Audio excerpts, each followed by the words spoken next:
Graças e paz, meus irmãos. Amém? Vamos abrir a palavra do Senhor em 1 Tessalonicenses, primeira carta de Paulo aos Tessalonicenses, capítulo 2, versículos 13 a 16. Paulo diz assim: outra razão ainda temos nós para incessantemente dar graças a Deus, é que tendo vós recebido a palavra que de nós ouvistes, que é de Deus, acolhestes não como palavra de homens, e sim como em verdade é a palavra de Deus, a qual, com efeito, está operando eficazmente em vós, os que credes. Tanto é assim, irmãos, que vos tornastes imitadores das igrejas de Deus existentes na Judéia, em Cristo Jesus, porque também padecestes da parte dos vossos patrícios as mesmas coisas que eles, por sua vez, sofreram dos judeus, os quais não somente mataram o Senhor Jesus e os profetas, como também nos perseguiram e não agradam a Deus e são adversários de todos os homens, a ponto de nos impedirem de falar aos gentios, para que estes sejam salvos, a fim de irem enchendo sempre a medida de seus pecados. A ira, porém, sobreveu contra eles definitivamente. Amém. Que o Senhor possa falar conosco nessa noite através da pregação da sua palavra, em nome de Jesus. Meus irmãos, poucos episódios na história da igreja ilustram com clareza a autoridade e o poder da palavra de Deus quanto o que ocorreu em 1521 na Dieta de Worms, durante o julgamento de Martinho Lutero. Diante de cardeais, bispos e do próprio imperador Carlos V, o monge agostiniano, ele foi convocado a retratar-se dos seus escritos, onde ele denunciava os erros de Roma, naquela época, século XVI. Lutero denunciou nesses escritos o sistema de penitência. Ele criticou a doutrina maligna do purgatório. Ele criticou nesses escritos a supremacia papal. Meus irmãos, o ambiente era de ameaça, o ambiente era de hostilidade. A fogueira já se tornara o destino de quem ousasse desafiar a estrutura eclesiástica dominante. Na noite em que antecedeu a audiência final, Lutero, ele orou com muito temor. Sabia que aquela sentença, meus irmãos, poderia significar a morte para ele. Contudo, quando ele foi interrogado diante daquela corte, quando ele foi questionado se ele renunciaria à sua fé, ele respondeu, irmãos, com palavras que atravessam os séculos. As palavras de Lutero. Ele disse assim: a menos que seja convencido pela Escritura ou por clara razão, não posso nem quero me retratar. A minha consciência está cativa à palavra de Deus. Aqui estou, nada posso fazer, que Deus me ajude. Amém. Queridos, aqui cabe uma pergunta. O que sustentou aquele homem diante de um império? A resposta, meus irmãos, é simples e profunda. Lutero, ele cria que a Bíblia é a palavra de Deus, viva, infalível e suprema sobre qualquer autoridade humana. Esse mesmo princípio sustentou o apóstolo Paulo. Esse mesmo princípio sustentou a igreja de Tessalônica. Ao escrever essa carta, Paulo, ele louva aqueles crentes, porque ao ouvirem sua pregação, como é que eles receberam? Paulo diz no versículo 13, receberam a palavra não como palavra de homens, mas como em verdade é a palavra de Deus. Queridos, essa é a confissão essencial de toda fé genuína. A Escritura não é fruto do pensamento humano, mas é revelação divina. Quando a Escritura é tratada apenas como literatura religiosa, como filosofia moral, ou como tradição histórica. A igreja, ela perde um vigor espiritual e se torna semelhante ao mundo. Mas, quando a palavra é recebida com fé, como voz divina, ela se manifesta viva e eficaz. Quando a igreja crê nesse fato, a igreja se torna viva e eficaz. Quando a igreja crê que essa palavra é inerrante, quando a igreja crê que essa palavra vem do próprio Deus, essa mesma palavra, crida, sustenta cada crente no meio das dificuldades. Assim como Lutero, meus irmãos, enfrentou o império com a escritura nas mãos, os nossos irmãos do passado, os tessalonicenses, eles enfrentaram também muita hostilidade, uma palavra em seus corações. Eles permaneceram firmes, porque eles criam na autoridade da palavra de Deus. Era uma igreja viva, porque a palavra vivia e operava eficazmente naquelas pessoas. Meus irmãos, então nós podemos afirmar que essa palavra não é de homens, mas de Deus. Esse é o tema do nosso sermão. Não de homens, mas de Deus. Para entendermos, irmãos, essa verdade, nós precisamos olhar para o que Paulo ele fala aos Tessalonicenses sobre a palavra que ele anunciou a eles. Então, eu queria que você prestasse bem atenção e olhasse para o que Paulo está escrevendo aí. Comecemos, em primeiro lugar, meus irmãos, observando que a palavra de Deus é o sopro soberano do Senhor. Essa palavra revelada é o sopro soberano de Deus. Paulo diz assim, no versículo 13, na parte A do versículo: tendo vós recebido a palavra que de nós ouvistes, que é de Deus. Veja, Paulo inicia o versículo estabelecendo aqui o fundamento da firmeza da igreja. Antes de Paulo falar da operação da palavra, ele fala da sua procedência. Porque a estabilidade espiritual desses irmãos do passado não estava, meus irmãos, na maturidade recente que eles possuíam, mas na força da palavra de Deus que operava neles. Não era por causa, meus irmãos, da força da liderança apostólica. Não, é porque essa palavra operava neles. Paulo ele afirma que essa palavra que operava naqueles irmãos é de Deus. Essa declaração aqui, meus irmãos, desloca completamente o centro da autoridade. Porque a mensagem não começou nos apóstolos. Não foi fruto de uma reflexão teológica posterior. Não foi a adaptação cultural do judaísmo ao mundo greco-romano. Essa palavra procede do próprio Deus. Meus irmãos, aqui está o princípio fundamental da revelação pactual de Deus. Deus, ele constitui seu povo falando. Grave bem isso. Deus, ele constitui o seu povo falando. Lá no Sinai, a aliança não começou com uma organização política, mas começou de que forma? Começou com a voz. Êxodo capítulo 20 diz: então falou Deus todas estas palavras. Então, daí nós concluímos que a identidade do povo da aliança sempre foi auditiva, antes de ser estrutural. Esse povo são aqueles que ouvem. Assim era também a igreja de Tessalônica. A igreja de Tessalônica nasceu quando a voz divina foi proclamada. A igreja de Confresa, a igreja presbiteriana de Confresa, ela veio a existir quando a voz divina foi proclamada. Essa igreja não foi fundada pelo carisma humano, meus irmãos. Ela foi formada pela revelação. Agora eu quero que você entenda o seguinte: quando afirmamos que a palavra é de Deus, não falamos apenas de autoria remota, meus irmãos. Nós estamos falando aqui de origem vital.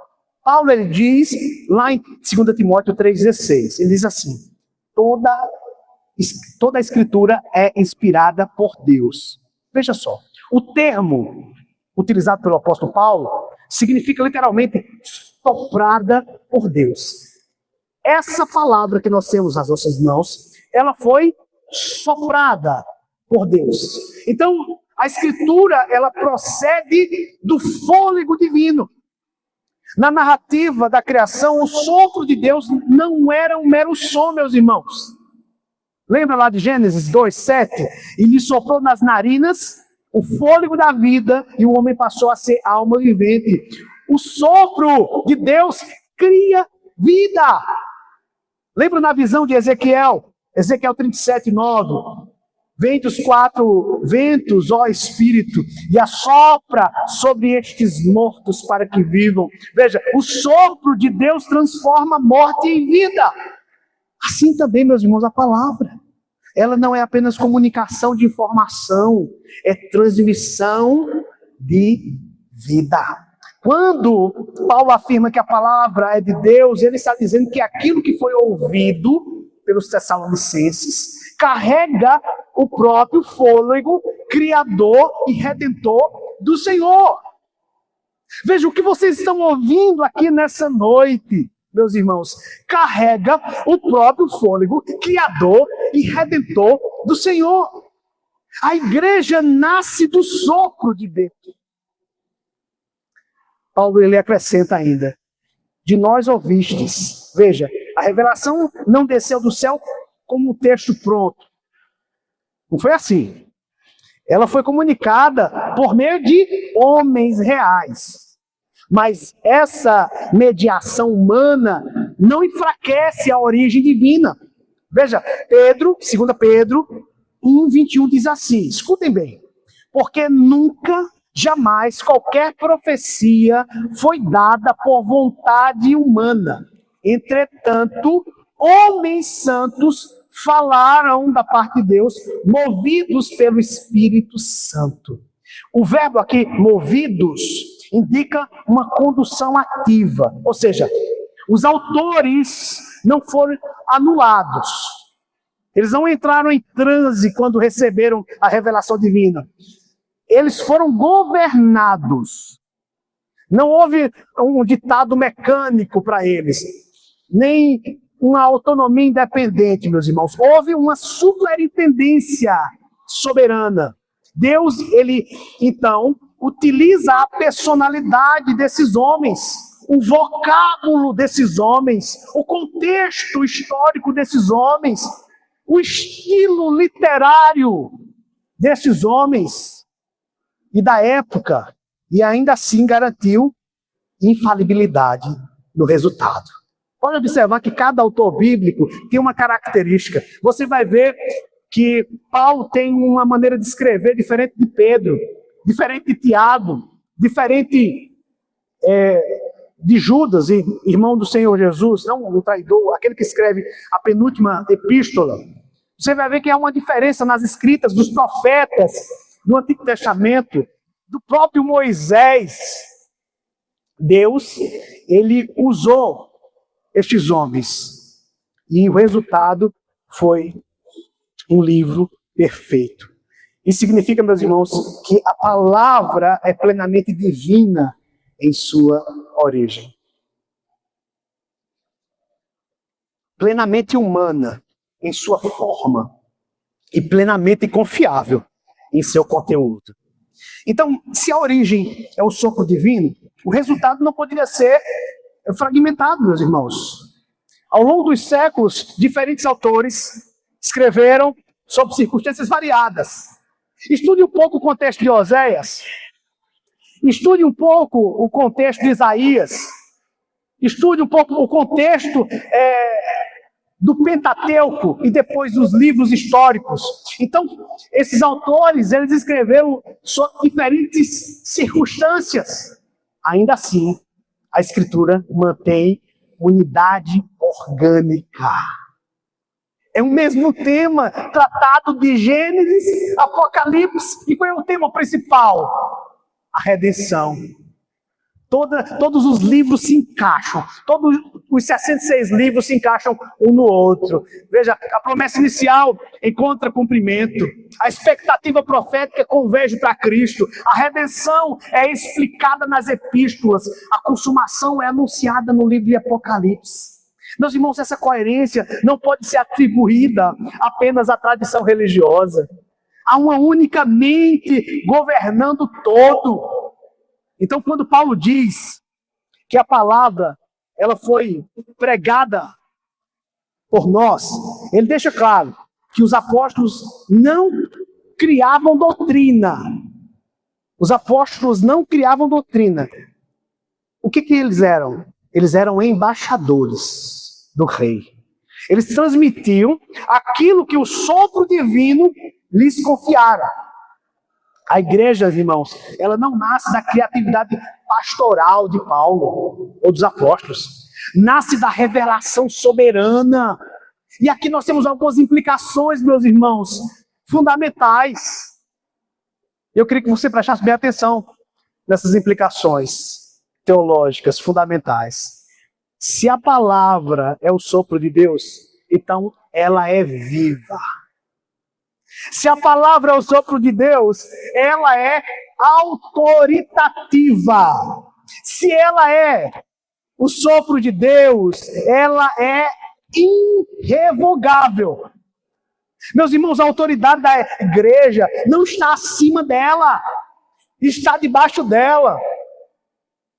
Tem um vídeo circulando no YouTube, mas isso é comum acontecer dentro do contexto católico romano, onde muitos padres, eles falam sobre essa questão, e um desses padres bem conhecidos, ele diz o seguinte, que a igreja foi quem criou a Bíblia. Então a igreja está acima da Bíblia. A autoridade final não é a Bíblia. A autoridade final é a autoridade da igreja e não da Bíblia. Irmãos, está totalmente errado.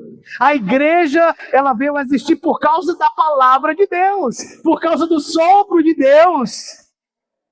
A igreja não define a Bíblia. A igreja não define a palavra. A palavra é que define a igreja. A igreja é definida por ela. O púlpito não cria mensagem. O púlpito é guardião dessa mensagem. Por isso que o chamado do pregador não é produzir algo novo. É expor o que já foi sofrado por Deus, o que está aqui. A autoridade do sermão não está na criatividade do pregador, está na fidelidade ao texto inspirado. Mas aqui também tem uma aplicação para vocês, para a igreja. Se a palavra é o sopro do Deus vivo, cada vez que ela é proclamada, nós estamos diante da voz criadora, irmãos. Não é momento de avaliação crítica. É momento de reverência, de submissão.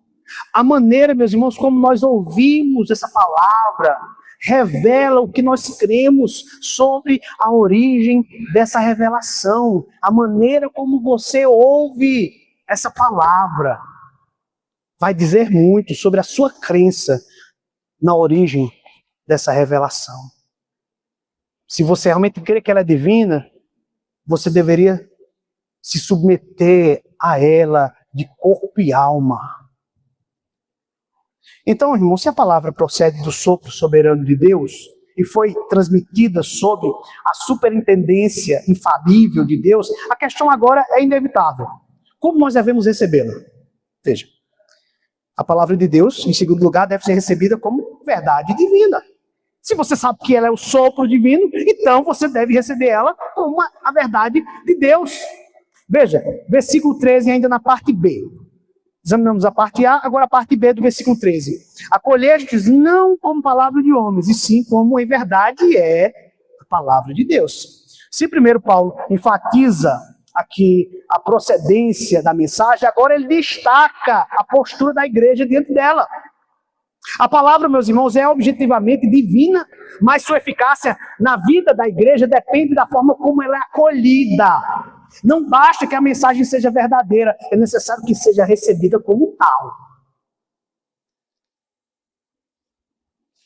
Tem muitas pessoas que vão dizer assim, eu creio que essa é a verdade. Mas como é que você recebe essa verdade? Como é que você acolhe essa verdade?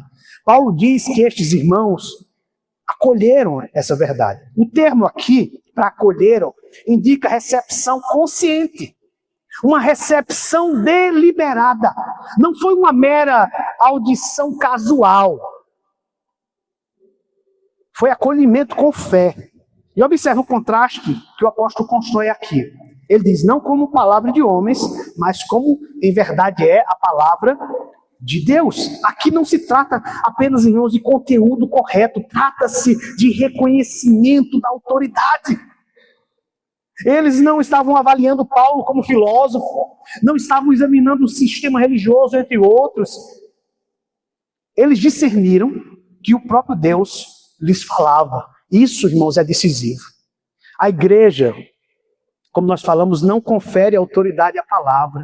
Ela reconhece a autoridade que já está nela. Essa distinção protege a igreja de dois perigos. Submeter a escritura ao tribunal da cultura, porque existem muitos movimentos que querem adaptar a escritura à cultura. Tem coisa que, de acordo com a cultura de hoje, nós não podemos mais aceitar. Não é culturalmente correto aceitar esse tipo de prática, só porque a Bíblia está dizendo que nós devemos fazer dessa forma. Veja, esse é o argumento, meus irmãos, ardiloso, maligno, diabólico de muitos falsos mestres, de pregadores, falsos pregadores. Estão por aí na internet, dizendo que são de Deus, mas eles querem mudar as escrituras, querem acomodar a escritura à cultura.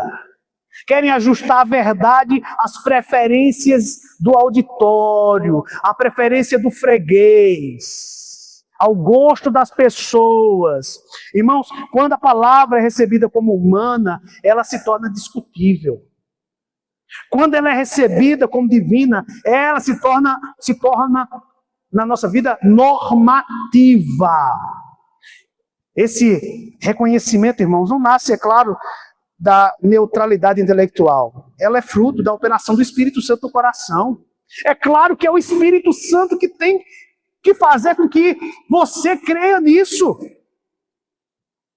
Não é algo natural crer na palavra de Deus. Porque o nosso coração é disposto a não crer. O nosso coração é disposto a duvidar. O nosso coração é disposto, por natureza, a questionar a palavra de Deus. Paulo diz assim lá em 1 Coríntios 2:12. Ora, nós não temos recebido o Espírito do mundo, e sim o Espírito que vem de Deus, para que conheçamos o que por Deus nos foi dado gratuitamente. Paulo está falando aqui de iluminação. Pode-se muitas vezes admirar a Bíblia como literatura. Tem pessoas que admiram a Bíblia como literatura.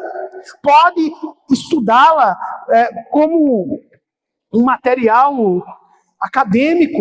Pode-se citá-la culturalmente. Mas, se não dobra o coração diante dela, você não está aceitando que ela é divina. A fé verdadeira envolve, meus irmãos, convicção da procedência divina, submissão à autoridade revelada e confiança no conteúdo que está sendo proclamado. Então, quando Paulo diz que eles receberam como em verdade é, isso indica que houve convicção interior. Não foi um entusiasmo momentâneo, como acontece com algumas pessoas. Muitas pessoas ficam entusiasmadas com o louvor, com a palavra, mas não houve uma convicção interior forjada pelo Espírito Santo. Esses irmãos aqui tiveram uma certeza espiritual, porque o Espírito Santo é que faz essa obra gloriosa. Meus irmãos, e aqui nós precisamos fazer uma distinção entre ouvir e acolher. Irmãos, eu vou pedir aos irmãos, aos diáconos aqui, que Irmãos, está tendo uma movimentação muito grande na igreja, os irmãos querem beber água, fazer alguma coisa. Na hora da palavra, meus irmãos, vocês precisam parar um pouco, certo? Chama o filho, a filha no cantinho, converse com eles, para que nesse momento você esteja pronto para ouvir a palavra de Deus. Eu sei que tem crianças de colo, é normal ela fazer algum barulho, é normal, certo? Mas você controla, os adultos também se controlam um pouquinho, para que vocês fiquem atentos à palavra do Senhor nessa noite, ok, meus irmãos? Então, veja, aqui é uma distinção entre ouvir e o acolher, porque muitos ouvem. Se você que está aqui nessa noite não é cristão, o que você está fazendo aqui? Você está ouvindo. Ouvindo.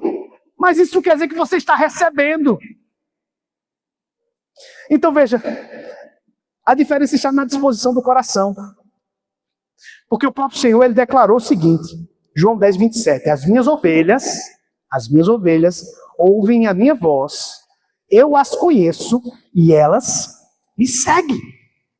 Meus irmãos, o ouvir que salva não é meramente auditivo, é obediencial. Grave isso, é obediencial. A palavra, ela pode ser exposta fielmente e ainda assim ser rejeitada. E é rejeitada, domingo após domingo, por muitas pessoas. Mas, quando o Espírito Santo, a terceira bendita pessoa da Trindade, opera, essa palavra, ela vai ser acolhida com submissão. Em Tessalônica, meus irmãos, houve perseguição logo após a conversão daqueles irmãos. Se esses irmãos do passado tivessem recebido apenas a palavra de Paulo como opinião religiosa, o que teria acontecido? Eles seriam abandonados a fé diante da pressão. É o que acontece hoje com muitas pessoas que recebem a palavra como uma opinião religiosa. E quando vem a pressão sobre eles, quando vem a angústia, quando vem a tribulação, quando vem um aperto, seja o aperto do mundo, o aperto financeiro, Jesus fala sobre isso na parábola dos solos, da semente, quando é lançada sobre 4 tipos de solo. Essa pessoa vai se escandalizar, essa pessoa vai se afastar, porque ela não tem raiz, não está enraizada em Cristo. Essa pessoa, ela ouviu a Bíblia apenas como uma opinião religiosa, e quando veio a pressão, abandonou a igreja. Mas esses irmãos receberam a palavra de Paulo como palavra divina. E por isso eles permaneceram, meus irmãos. E aqui nós temos algumas implicações doutrinárias disso. Entenda, receber a Escritura como palavra de Deus implica em submeter a nossa razão a essa revelação. Receber a Escritura como palavra de Deus, irmãos, implica em submeter a nossa ética à verdade bíblica. Não é o que eu penso, o que eu quero, o que a cultura quer. A minha ética tem que estar baseada na palavra de Deus. Eu tenho que submeter a minha ética à palavra de Deus. Submeter a igreja à autoridade do texto. A igreja tem que estar submissa à autoridade do texto. Meus irmãos, a palavra, ela não é objeto de revisão. Ela não pode ser revisada. Um dia desse, o René Kivitz, ele falou que a Bíblia precisava ser revisada. Que Deus tenha misericórdia daquele homem. Meus irmãos, essa palavra, ela não precisa de revisão. Ela é a palavra infalível de Deus. Ela julga os nossos pensamentos. Ela confronta os nossos desejos. Ela governa as nossas decisões. Quando essa convicção enfraquece, a igreja se torna vulnerável, meus irmãos, ao relativismo doutrinário, ao pragmatismo religioso, à superficialidade espiritual. A firmeza da igreja, meus irmãos, depende da maneira como a palavra de Deus é recebida. Então eu peço para que você nessa noite examine sua postura diante da pregação. Você escuta para avaliar ou escuta para obedecer? Você escuta para avaliar ou você escuta na pregação para obedecer? Receber, meus irmãos, como palavra divina, significa aceitar tanto o consolo quanto a correção. Meu irmão, minha irmã, não selecione textos preferidos, ignorando textos confrontadores. Aceite toda a palavra de Deus quando ela vier para lhe repreender, para lhe consolar e para lhe repreender. A fé madura acolhe a totalidade da revelação. A submissão prática, meus irmãos, mostra se realmente cremos que Deus está falando ou achamos que o que está sendo pregado é apenas a opinião do pastor. Meus irmãos, nós precisamos pensar um pouco sobre isso nessa noite. Se a palavra vem de Deus e é recebida como verdade divina, e eu espero que você esteja recebendo essa palavra como uma verdade divina, qual é o resultado inevitável dessa recepção? Paulo responde na parte final do versículo. Paulo diz que ela opera. Observe aí o final do versículo 13. Esse é o nosso terceiro ponto. A palavra de Deus opera eficazmente nos crentes, a qual, com efeito, está operando eficazmente em vós, os que credes. Observe aqui, meus irmãos, a progressão completa do versículo. Eles receberam, eles reconheceram como autoridade divina, palavra divina, agora eles experimentam, meus irmãos. A fé verdadeira não termina na audição, nem na convicção intelectual, ela resulta em transformação real.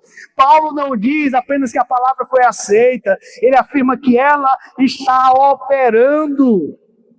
O verbo utilizado aqui por Paulo, meus irmãos, indica ação presente e contínua na vida daqueles irmãos. Não é um efeito inicial que já passou, não é uma experiência emocional de conversão, é atividade permanente. A palavra de Deus não é estática, meus irmãos. A palavra de Deus não permanece inerte após ser proclamada. A palavra, meus irmãos, trabalha, ela molda, ela sustenta. Isso revela que a Escritura não é um mero registro histórico, irmãos. A palavra é instrumento vivo nas mãos do Espírito Santo. Hebreus 4:12 diz assim: porque a palavra de Deus é viva e eficaz, e mais cortante do que qualquer espada de dois gumes. Sua eficácia não depende do talento do mensageiro, depende da ação soberana de Deus, que aplica essa palavra ao coração. Irmãos, essa palavra que o Espírito Santo usa para nos regenerar, para regenerar o pecador. Pedro diz isso: pois fostes regenerados não da semente corruptível, mas de incorruptível, mediante a palavra de Deus, a qual vive e é permanente. Ou seja, a nova vida, ela não nasce da vontade humana, ela nasce, meus irmãos, da ação soberana de Deus por meio da palavra proclamada. Paulo, ele diz assim, em Romanos 10:17, ele diz: e assim a fé vem pela pregação, e a pregação pela palavra de Cristo. A fé, ela não pode vir por meio de outras coisas. Veja, a fé verdadeira não vai vir por meio da música. A música não tem esse poder de mudar os corações. A música pode nos cativar, pode nos preparar para estarmos mais receptivos. Quando a música é cristocêntrica, é teocêntrica, mas a música não tem esse poder. Paulo diz que o poder está na pregação pela palavra de Cristo. Não por meio de visões extraordinárias, não pela experiência subjetiva, mas pela proclamação da palavra. Meus irmãos, foi exatamente isso que aconteceu em Tessalônica. Paulo, ele expôs as Escrituras, e o Espírito Santo aplicava as Escrituras. Muitos não criam, porque o Espírito Santo não estava trabalhando nesses corações, mas os corações que o Espírito Santo estava trabalhando, essas pessoas criam. E o que é que acontecia? A palavra gerava vida, onde antes havia morte espiritual. Irmãos, a eficácia da palavra não termina na conversão.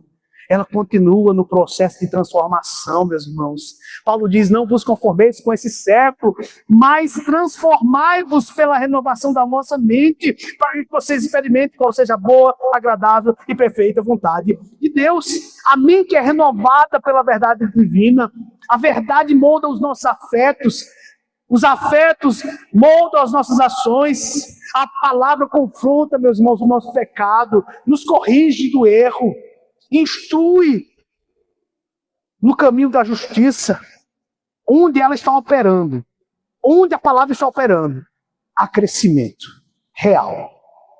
Há crescimento real. E uma coisa que a palavra de Deus faz, meus irmãos, é que ela nos sustenta na aflição.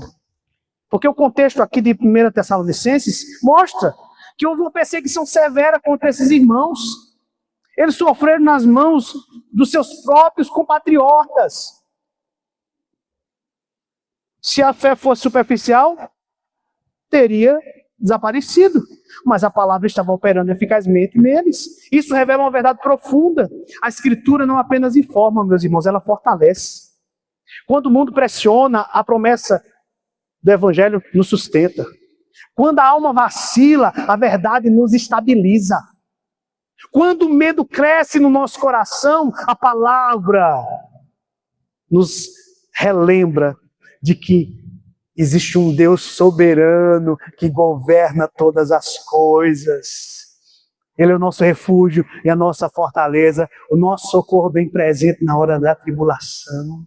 Meus irmãos, a perseverança dos santos não é fruto da força psicológica, é resultado da operação contínua dessa revelação nos nossos corações. É a palavra que nos sustenta. Se você não tiver a palavra no seu coração, operando eficazmente no seu coração, você não estará crescendo. Não haverá frutos na sua vida. Há apenas religiosidade. É o que está na vida de muitas pessoas. Religiosidade. É por isso que o mundo nos chama de religiosos. Eles são religiosos. Essa semana eu vi algumas críticas ao pastor, que hoje é ministro do STF. E a mídia trata ele como religioso. Pastor presbiteriano, que hoje assume uma cadeira no STF, meus irmãos. Ele tem uma grande responsabilidade sobre as costas dele. Ele é 2 vezes ministro. Ministro da Constituição, da Justiça e ministro da Palavra. Se ele pisar na bola, se ele fizer alguma coisa errada, injusta, ele tem muito a perder. Muito, mas muito a perder. Só que o mundo vê ele apenas como um religioso. É um religioso. O mundo olha para você, quando você vive em santidade, você que está namorando e sabe que o namoro tem que ser puro. Os jovens são aqui. Os seus amigos que fazem parte do mundo, que são ímpios, olham para o namoro de um crente que não tem as mesmas características, não pode ter as mesmas características e o namoro mudando. Não pode. Namoro é para casar, mas tem que ser um namoro santo. E não um namoro mundano, carnal, com promiscuidade, com lascívia. Tem muitos casais de namorados que estão em fornicação. Sim. Estão seguindo o padrão do mundo. Mas quando um casal cristão está crescendo, quando a palavra de Deus está operando nesse casal,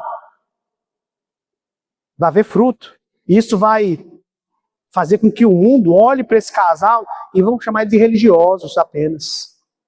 Porque eles não sabem, meus irmãos, a maravilha que é quando o Espírito Santo opera por meio da palavra no nosso coração para produzir frutos, para produzir santidade. Não importa se o mundo nos chama de religiosos, não importa.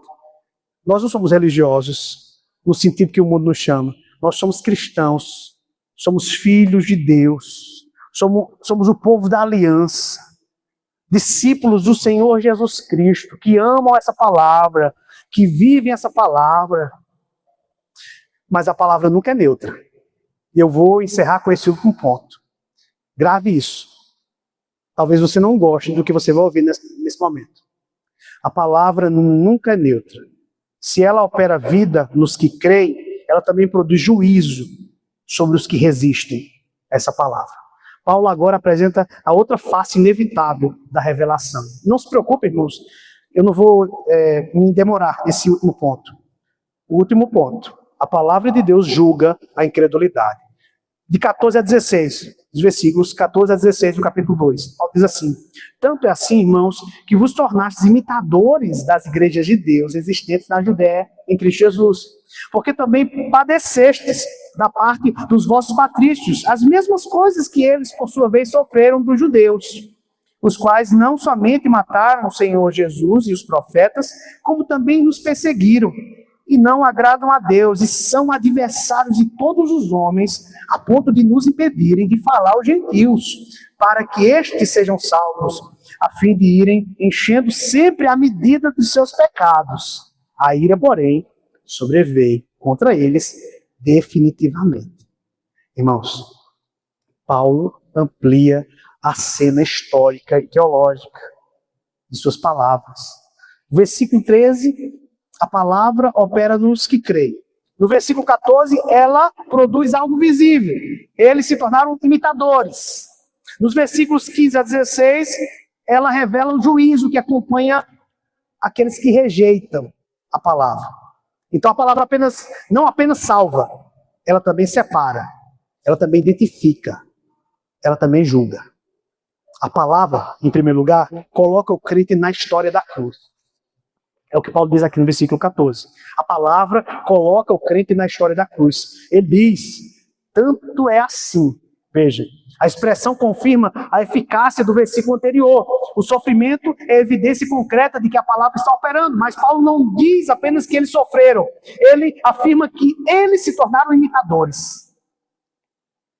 A palavra que Paulo usa para imitadores aqui, irmãos, não significa simplesmente uma cópia externa. Indica conformidade de padrão, participação existencial, incorporação de uma mesma trajetória espiritual. Veja o que é ser imitador.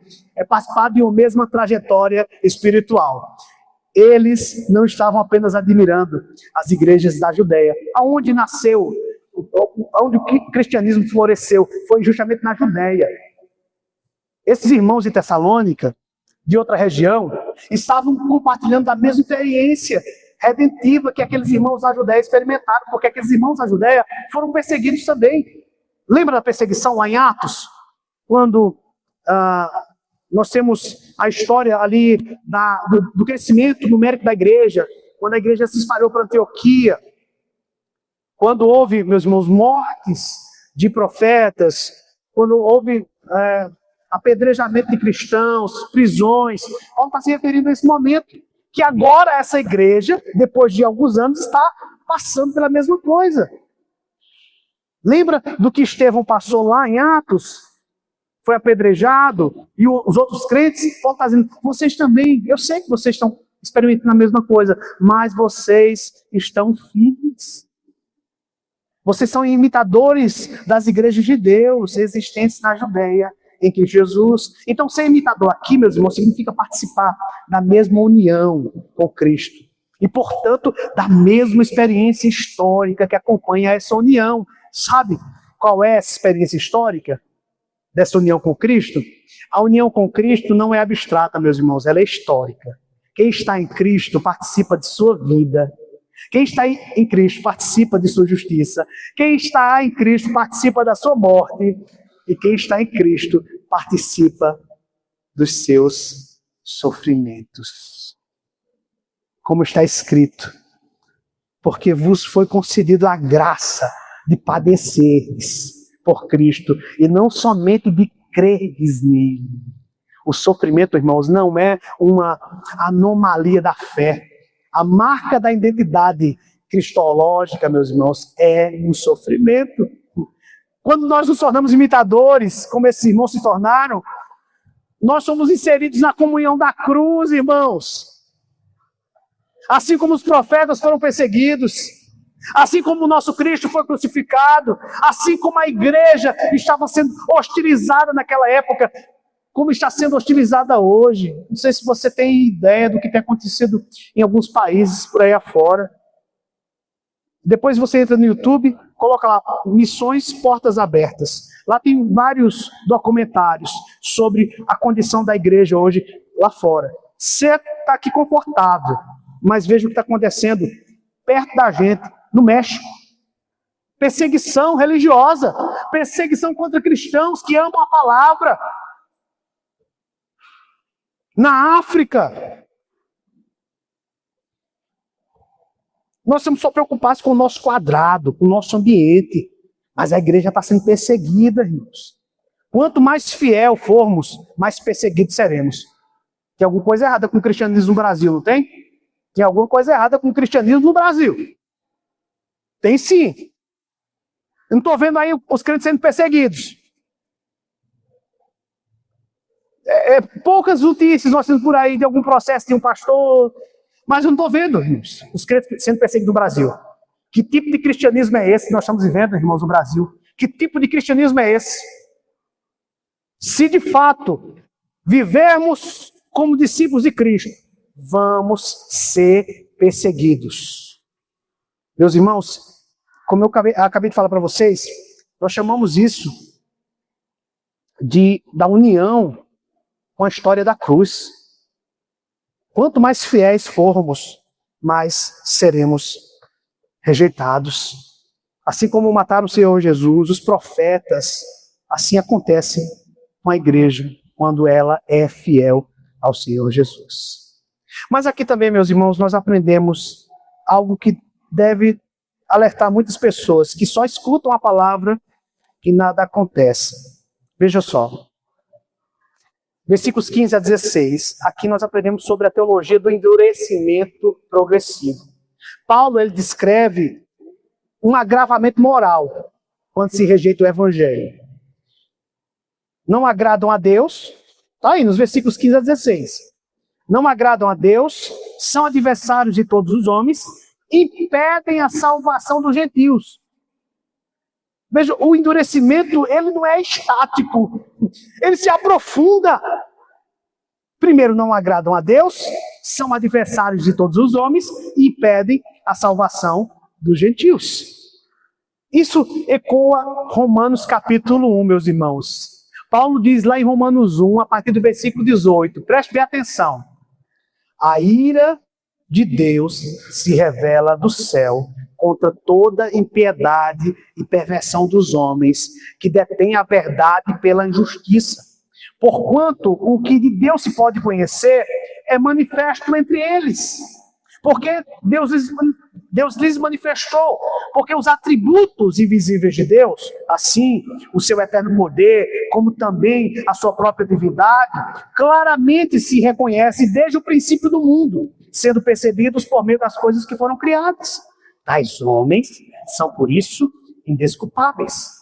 Porquanto, tendo conhecimento de Deus, não o glorificaram como Deus, nem lhe deram graças, antes se tornaram nulos em seus próprios raciocínios, obscurecendo-se-lhes o coração insensato, inculcando-se por sábios, tornaram-se loucos, e mudaram a glória do Deus incorruptível em semelhança do homem incorruptível, bem como de aves, quadrúpedes e répteis. Veja, aqui nós temos Paulo falando sobre a manifestação da ira de Deus, já contra aqueles que negam a existência de Deus. E o resultado, qual é? Qual é o resultado para aqueles que negam a existência de Deus? Para aqueles que distorcem a verdade de Deus em mentira. Deus os entrega. Por isso Deus os entregou. Observe aí, versículo 24. Veja a consequência. Por isso Deus entregou tais homens à imundícia, pelas concupiscências do seu próprio coração, para desonrar o seu próprio corpo entre si, pois eles mudaram a verdade de Deus em mentira, adorando e servindo a criatura no lugar do Criador, o qual é bendito eternamente. Amém. Por causa disso, os entregou Deus, segunda vez, às paixões infames, homossexualidade, Porque até as mulheres mudaram o modo natural de suas relações íntimas por outro, contrário à natureza. Semelhantemente, os homens também, deixando o contato natural da mulher, se inflamaram mutuamente em sua sensualidade, cometendo torpeza, homens com homens, e recebendo em si a merecida punição do seu erro. E por haverem desprezado o conhecimento de Deus, o próprio Deus, terceira vez, os entregou a uma disposição mental reprovável para praticarem coisas inconvenientes, cheios de toda injustiça, malícia, avareza e maldade, possuídos de inveja, homicídio, contenda, dolo e malignidade, sendo difamadores, caluniadores, aborrecidos de Deus, insolentes, soberbos, presunçosos, inventores de males, desobedientes aos pais, insensatos, pérfidos, sem afeição natural e sem misericórdia. Ora, conhecendo eles a sentença de Deus, de que são passíveis de morte os que tais coisas praticam, não somente as fazem, mas também aprovam os que assim procedem. O homem rejeita, Deus entrega. Isso já é uma manifestação da ira de Deus, sim. Querido, escute o que eu vou falar para você. Não queira que Deus entregue você a si mesmo. Não queira que Deus tire o pé do freio do seu coração. Porque quando Deus entrega você a si mesmo, isso acontece. O homem ele entra num estado de depravação, de desprezo de Deus, de desprezo do próprio ser humano. O homem rejeita. A consequência é que Deus entrega. Não é apenas uma ira futura, meus irmãos, já é uma ira ativa. E isso vai culminar onde? No juízo final, irmãos. Paulo diz, a fim de ir enchendo sempre a medida dos seus pecados. Paulo está citando aqui o que aconteceu lá em Gênesis 15, 16, quando a iniquidade dos amorreus ainda não tinha atingido uma medida completa.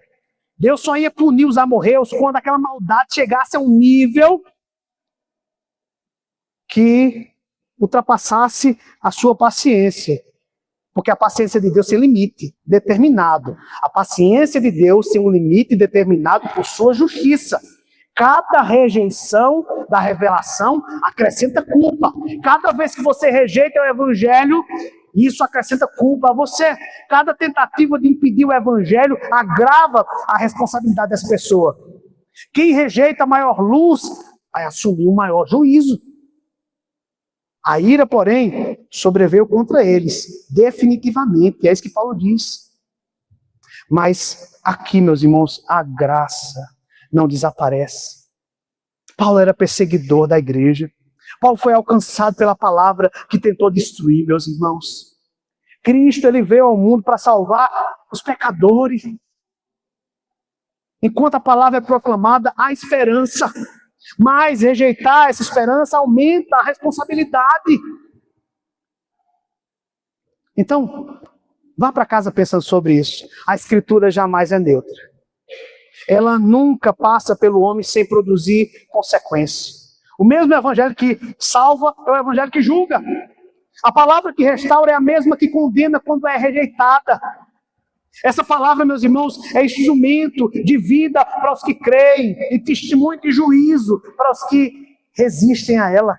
Toda vez que é proclamada, algo acontece. Ou o coração é quebrantado e conformado à imagem de Cristo, ou esse coração se endurece em rebeldia silenciosa. Às vezes a pessoa não está demonstrando isso na fala, mas está cada dia mais rebelde para com o Senhor. Meus irmãos, não existe neutralidade diante dessa revelação. Cada exposição bíblica é um encontro real com o Deus vivo. Paulo, ele afirma que essa palavra opera eficazmente naqueles que creem. Observe, meus irmãos, a ligação inseparável. A palavra opera nos que creem. Se você sair daqui sem crer, você vai sair com mais culpa sobre você. Porque, meus irmãos, a palavra, ela não é só para ser estudada, é para ser obedecida. Essa palavra nos leva à rendição. Nós temos que nos curvar diante dela. Nós temos que depositar toda a nossa confiança nela. Nós temos que nos submeter a essa palavra. E nessa submissão, o Espírito, ele aplica o poder regenerador, o poder preservador, o poder santificador da revelação. Queridos irmãos, a história da igreja demonstra que os homens mais firmes não foram os mais carismáticos, nem os mais inovadores, mas aqueles cuja consciência sempre esteve cativa às Escrituras, assim como Lutero. Como está escrito em Isaías 48, seca-se a erva e cai sua flor, mas a palavra de Deus, do nosso Deus, permanece eternamente. Impérios passarão, e passaram. Filósofos ruíram, movimentos religiosos desapareceram, mas a palavra, ela permanece, meus irmãos. O cristianismo autêntico não depende de espetáculos, de técnicas emocionais ou de experiências sensacionalistas. O cristianismo autêntico nasce e é sustentado pelo agir soberano do Espírito por meio da palavra. Onde a palavra reina, Cristo governa. A palavra reina no seu coração? Se essa palavra reina, Cristo governa a sua vida. Onde Cristo governa a vida. E aqui está o clímax da revelação, meus irmãos. Toda a Escritura converge para Cristo, porque Ele é o Verbo encarnado. Ele é o cumprimento das promessas, Ele é um Cordeiro que tira o pecado do mundo, Ele é o Redentor que morreu pelos nossos pecados e ressuscitou para nos justificar. Fora dele, a palavra nos acusa. Nele, a palavra nos absolve. Fora dele, a lei condena. Nele, a graça triunfa, meus irmãos. Se a palavra confronta, é para conduzir ao Salvador. Se essa palavra humilha, é para lhe restaurar. Se ela expõe o seu pecado, o meu pecado, é para aplicar o perdão que há em Cristo. Mas a pergunta final não é teórica, ela é muito pessoal. Como é que nós temos recebido essa palavra, meus irmãos? Com indiferença religiosa? Com resistência silenciosa? Ou com uma fé humilde e obediência sincera? Hoje Deus ainda fala, meus irmãos, e o convite permanece. Jesus disse: vinde a mim, todos vós que estáis cansados e sobrecarregados, e eu vos aliviarei. Mas ele também diz assim: hoje, se ouvirdes a sua voz, não endureçais o coração. Não adie a resposta. Cada adiamento endurece você cada vez mais. Cada resistência aumenta a sua responsabilidade.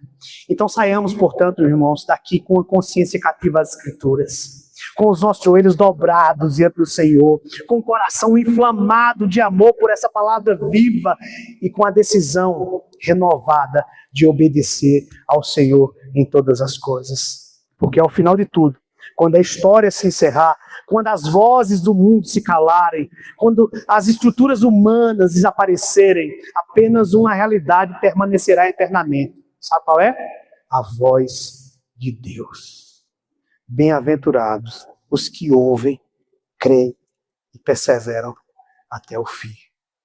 Amém. Que o Senhor nos ajude. Que o Senhor tenha misericórdia de cada um dos que estão aqui nessa noite. Eu queria orar por você nesse momento.